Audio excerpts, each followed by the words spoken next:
Hello and welcome to White Glove Reviews. In this video, we're going to take a look at a knife that I'm really excited to look at. And this knife is the Benchmade Mini Bugout. And it's the 533BK-1. And I got to tell you that the original Bugout is definitely on my list of favorite knives, and maybe, I don't know. I feel like it might be, it's up there with my favorite single blade knives. But anyway, the Mini Bugout is, well, as the name suggests, a smaller version of it. So there's some, whatever, words. Okay, so the Mini Bugout comes currently, as of making video, in two different color schemes. It has like an orange handle and then a normal like just metallic uncoated blade like this one, and it has the white one with the coated black blade. And I gotta tell you, I thought this knife looked awesome online, and oh, it's so cool looking. It does not disappoint. It's super light. I think it's 1.5 ounces, and closed, it's like 3.7 ounces. 3.7 inches closed, and 2.8 with a 2.8 inch blade. And it's got the usual axis lock, like you expect from Benchmade's, and a pocket clip, and looks like you can carry it either side you want to do it, and lanyard hole. And let's see if it's like flick openable even if you're wearing gloves. Maybe. Oh yeah, it flicks open no problem. I like this knife. The white and the black, and I don't know if you can tell quite from the video. I hope you can. It looks really cool. I tell you what this makes me want to do.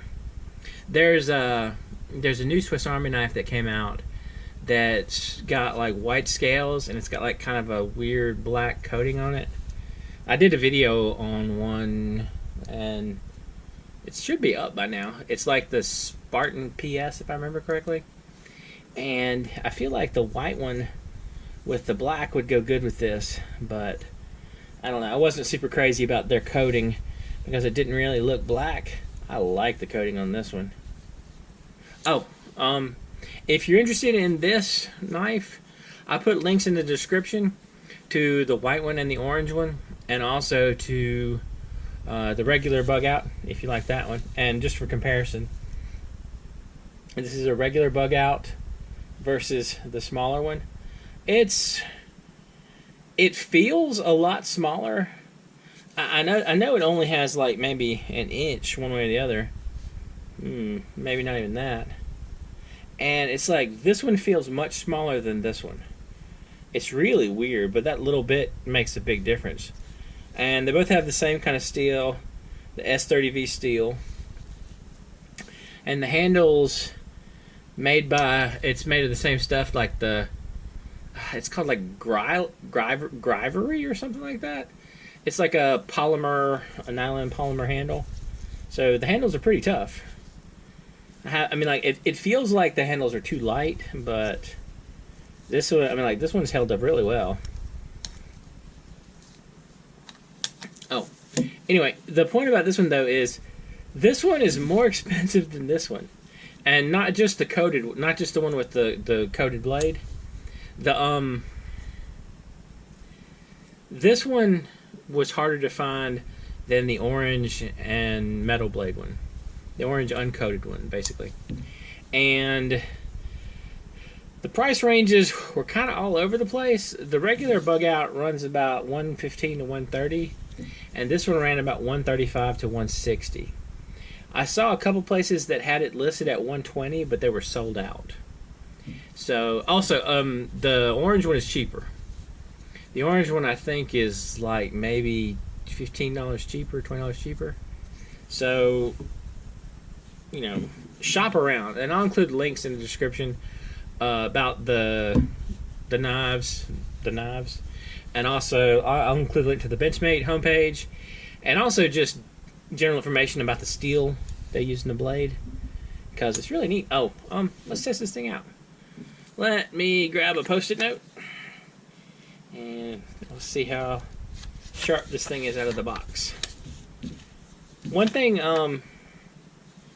if you find your Benchmade is a little bit too tight or a little bit too loose, there's a little screw right there that you can tighten or loosen a little bit, and it'll help. Alright, seems pretty sharp.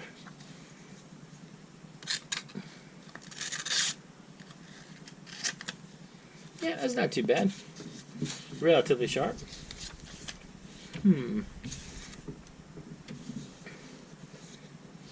I'll tell you one thing about the different sizes, like going from, you can compare them. Actually, let me get them both on camera so you can see. You can see them open and closed. And let me see if I can grab a ruler somewhere. Well, without causing an avalanche off screen. Alright. I was only partially successful. Okay. So, quick comparison here. Actually, I put the ruler in the middle so y'all can see. So, this is a 6-inch ruler, and it looks like open, you're looking at about, for the smaller one, you're looking at about 6.5 inches, you know, full size open. And for this one, you're looking at about, this would be about 7 inches. Yeah, maybe 7 1/4, 7.5 inches for this one. So there is a size difference. The thing that I noticed about these two, and my observation would be, this feels more like a knife you would like clip to a pocket, and this is closer. This is moving closer toward what I would almost consider like pocket knife sized. And I mean, it's like maybe if they shaved off like a 1/2 inch. Well, if they shaved off 1/2 inch, it would 100% be a pocket knife. It'd be like a pocket knife that you wouldn't necessarily clip. But it's so cool looking. I thought it looked neat, but I didn't know if I would like the size. And I gotta tell you, the size is kind of growing on me. It's still small enough to flip open and, I mean, it's still small enough. It's still big enough to flick open and closed. And it came out of the box, as you saw, with this level of tightness. So if you want it a little tighter or a little looser, you can adjust it as needed. But it's not bad. And like I have mine, this one is a little bit looser than normal, which I might actually tighten that one. But anyway, the point is, this is a cool little knife. So anyway, I'm pretty happy with this. I tell you what this makes me want to do. This makes me want to like put together a some kind of matching everyday carry thing involving this and maybe a pin and maybe a Swiss Army knife, that kind of thing. Anyway, let me know what y'all think. You may have to hunt around a little bit, because this is relatively new at the making of this video, and I did see a number of places that were sold out. So just also shop around and make sure you get a good deal. Anyway, if you've enjoyed this video, please like and subscribe, and I hope y'all have an excellent day.